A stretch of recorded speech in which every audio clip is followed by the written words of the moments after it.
Müthiş bir köfte yapacağız. Bodrumlu Mehmet abinin, babamın eski arkadaşı. Bodrum'da 20-25 yıl önce büfe işleten, büfede sattığı zaman akşama kadar kalmayan köftesini yapacağız. Daha önce hiçbir yerde görmediniz ama bunun için ilk başta kasaba gidiyorsunuz. Yine her zamanki gibi dana döş kıyma istiyorsunuz. Benim burada 400 gram kıymam var. Hatta 350 gram. Şu anda saat sabah 6. Bugün biraz abarttık.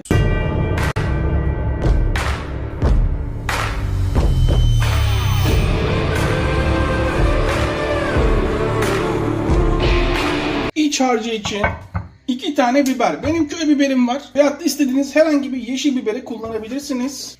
Patlıcan.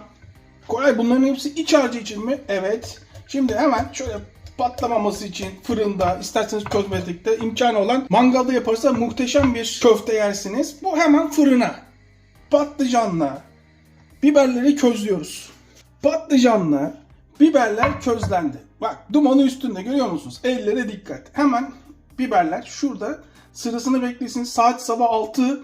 Koray, bu saatte ne işim var diyenler olabilir. Kafam bozuk.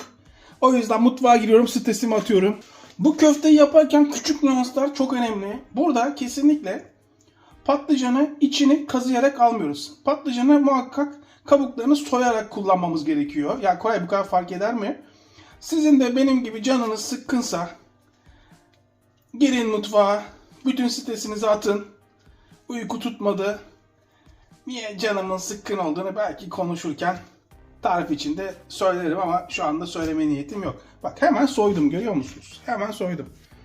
Sıra biberlerde. Hemen biberi de soyalım. Bundan 20-25 yıl önce ben çocukken tatile Bodrum'a giderdik. O zamanlar sizin düşündüğünüz gibi değildi Bodrum. Sahil kesimi, gece dolaşmak, tenha, bazı yerleri çok sakattı. Bodrumlu kadınlar çok zengindir. Zamanında aileden dolayı daha az imkanlara sahipti. Ondan dolayı erkekler istediği yeri alabiliyordu. Erkekler de o zamanlar deniz kenarı değerli değil diye oraları almayıp zeytinlikleri, yukarıdaki bölümleri almışlar. Şimdi kesinlikle makine falan kullanmıyorum. Satır kullanıyor gibi bıçak kullanacağım. Kadınlar tabii ki oraları satıp ya da iş yerleri açıp zaman içinde oralar değerlenince hepsi zengin oldu. Erkekler ise zeytinliklerle baş başa kaldı. Yani kısacası damatlar, daha sonra aileye giren erkekler çatır çatır paraları yerken bizim kendini akıllı zanneden tayfada yan tarafta kudurarak hayatlarına devam ettiler. Bütün suyun içinde kalmasını sağladım, görüyor musunuz? Bu arada biraz daha tuz, biraz karabiber, diğer baharatlarını daha sonra atacağız. Muhteşem bir köfte yapıyoruz. Hem ızgarada hem fırında. Hemen kıymanın üstüne. İşte bu. Şimdi burada ufak bir aksaklık yaşıyoruz. Normalde bunun köfte ekmeği içine çok önemli. Kesinlikle galeta unu kullanamıyorsunuz. Bir bayat ekmeğin yarısını ayırmıştım.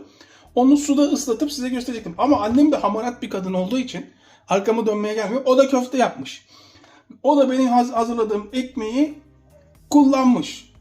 Buradan ondan alıyoruz. Çok olacak görünce. Ama yapacak bir şey yok. Benden evvel siz eve girip benim malzemeyi alırsa geri alırız. Bayat yarım ekmeği suda ıslatıyorsunuz. Sonra sıkıyorsunuz. Harcın içine atıyorsunuz. Buraya kadar anlaştık değil mi? Buraya kadar tamamız değil mi?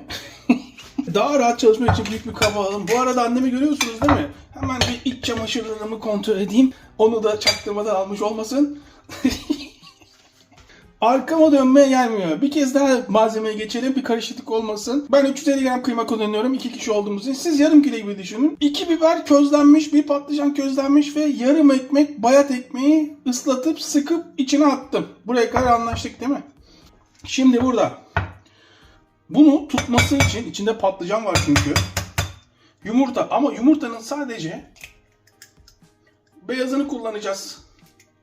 Eyvah. Sarısını kullanmayacağız. Beyazını kullanıyoruz. Dikkat edin. Sarısını kullanmıyoruz. Sarısı hemen başka bir tarif için. Salla, salla, salla. Düşeş. Yine haşta kaybediyoruz. 2 tane sarımsağı. Bu arada gerçekten kafam çok bozuk. Size tavsiyem, yakın arkadaşınız bile olsa bu ara borç vermeyin. Gerçi ben verdim, hiçbir borcu alamadım da bugüne kadar. Fakat bu ara bana da lazım. Verdiklerimi alamıyorum. İster istemez ben de aldığım arkadaşlarım oluyor, geri veremiyorum. Ben de kimsenin hiçbir şey isteyemem. Hiç mizacımda yoktur bir şey istemek. 2 sarımsak. Şimdi kıymayı da biraz tuz. Yani toplam burada 1 çay kaşığı tuz kullandık. 1 çay kaşığı kimyon. 1 çay kaşığı kırmızı toz biber. Yoğurmaya başlıyoruz. Yaklaşık 7-8 dakikadır yoğuruyorum. Köfteyi görüyor musunuz? Hiç ama hiç ekmek parçası, beyazı kalmadı. İyice yoğurdum. Şimdi şunun bir havasını alalım. En sinir olduğunuz lavuğu düşünün. Lavuğu yerden yere vurun. Dinlendirme alacağız ama dinlendirmeden önce maydanoz. Maydanozu direkt içine katmayacağız. İnce ince kestikten sonra hemen. Şimdi biliyorum şaşırdığınızı. Ya Koray, Allah Allah diyorsunuz, hardal. Ama bakın, evde yaptığınız hardalı koymayın sakın, yiyemezsiniz. Marketlerde satılan hardaldan 1 yemek kaşığı. Koymak istemiyorum, siz bilirsiniz ama ben size orijinal tarif vereyim. Bayılacaksınız. Hemen üstüne maydanoz. Şimdi maydanozu da şöyle dağıtalım. Bu hemen dolaba.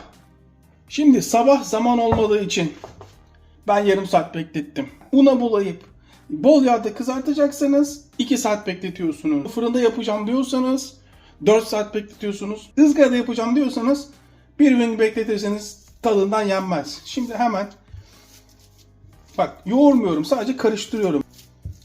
Şu hardalın içinde kaybolmasını istiyorum. Yahu Koray, olur mu? Ne varsa eskilerde var.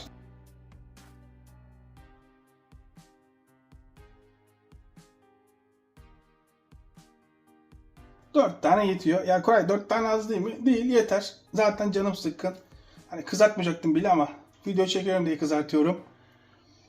Kalanı görüyor musunuz? Köfteler de okkalı ha. Bu hemen dolaba. Bayağı da çıktı bak, 350 gram kıymadan. Şunu görüyor musunuz? Nasıl gözüküyor? Gayet şık değil mi? Emesin yağlı boya. Köfteler burada. Bunları bir yancıda yaparız. Hemen bir tava. İster yağda, ister ızgara, size kalmış. Ben biraz yağda kızartacağım. Canım böyle istiyor bugün. Evet. Bir bakalım ne durumda. Duydunuz zilin sesini.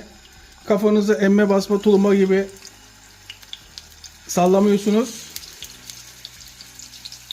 Yağın hazır olduğunun farkına varıyoruz.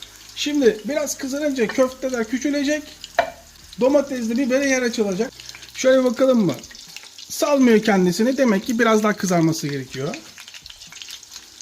1 dakika sonra tekrar bakıyorum. Evet, kendini bırakmış. Demek ki çevirebiliriz.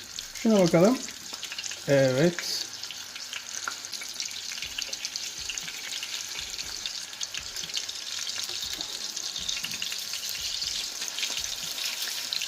Harika. Hadi ileri koş.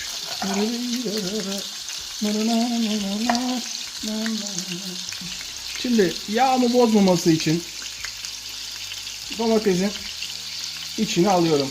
Lezzet ufak detaylara saklı. Bir de yağ bozmasın. Hemen bunun da içine alalım. İşte bu. Biberler, salça sosu, biraz barbekü sos.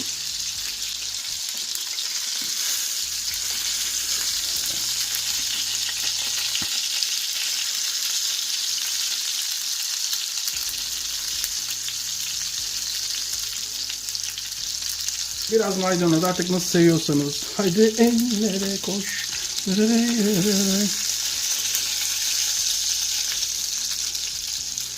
Ve köfteler.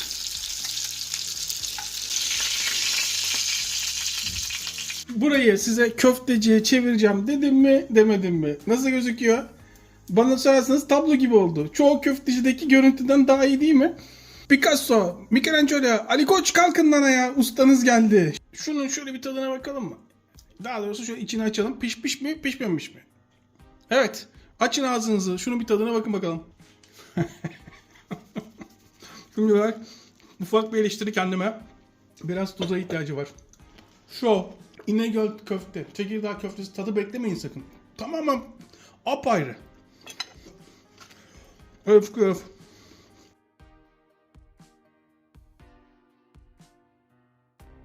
Mutlaka denemenizi tavsiye ediyorum.